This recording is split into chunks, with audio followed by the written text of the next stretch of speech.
America is once again facing the ugly collision of politics and violence, and this time Congress is calling out Donald Trump directly for his hypocrisy.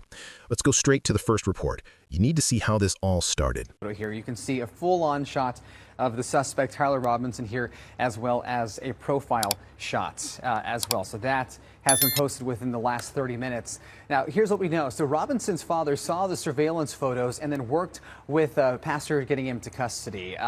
So a family friend working here to help this guy get into custody. Officials say Tyler had become more political in recent years, and FBI officials saying that during a family dinner before the shooting, he had made some negative comments about Charlie Kirk and his upcoming visit to UVU, the campus where he was shot, and said that Kirk, this is what they said by a family who was there, said that he was full of hate and spreading hate. That's why the suspect there didn't like him.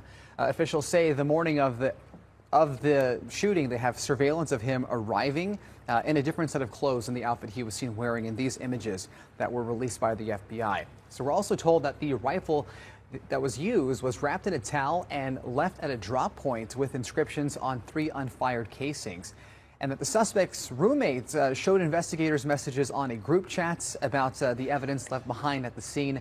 We're also told that the suspect was not a student at UVU, which was possibly talked about, and also lived in Washington County. That confirms what investigators suspected early on. This wasn't some random attack. Tyler Robinson's own father turned him in after seeing the surveillance photos. But here's the truth that shatters right-wing talking points. Robinson didn't come from a left-wing background. He came from a staunchly Republican Mormon family. Both of his parents are registered Republicans, though he personally had no party listed. He had been trained in firearms by his father, including machine guns, and even once wore a Halloween costume of himself riding Donald Trump. And while early rumors falsely claimed he engraved trans messages on his bullets, the reality is that the letters TRN were just the logo of the ammo manufacturer Tehran. The actual engraving he chose was, "If you're reading this, you're gay." So no, this was not some liberal hip job. It was a violent act committed by someone raised in a conservative environment, and Trump's allies are desperately trying to spin it for political points. Congress wasn't having it. Last night, Representative Al Green took to the House floor to call out the president's rhetoric and the culture of violence that has been normalized. Talk about language that precipitates this kind of behavior? Language that may in some way influence people? Then you're going to have to start at the top.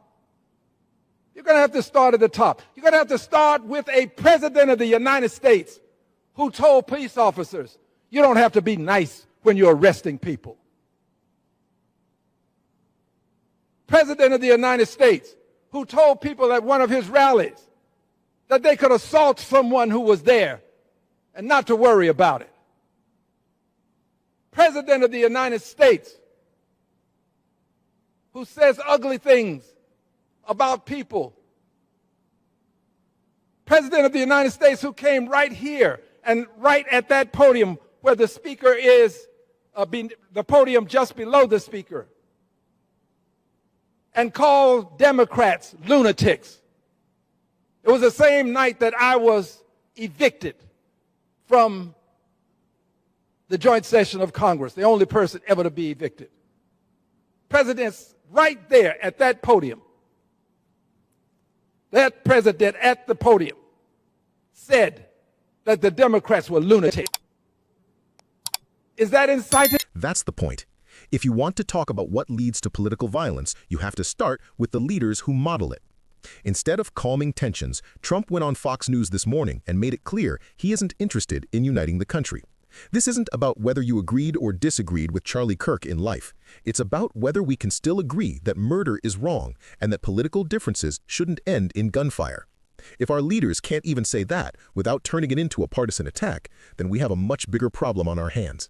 Representative Green reminded the nation what moral clarity sounds like. Donald Trump reminded us what political opportunism looks like. Thanks for watching. If you think this country deserves better than politicians using tragedy as a weapon, hit the like button, subscribe, turn on notifications, and share your thoughts in the comments.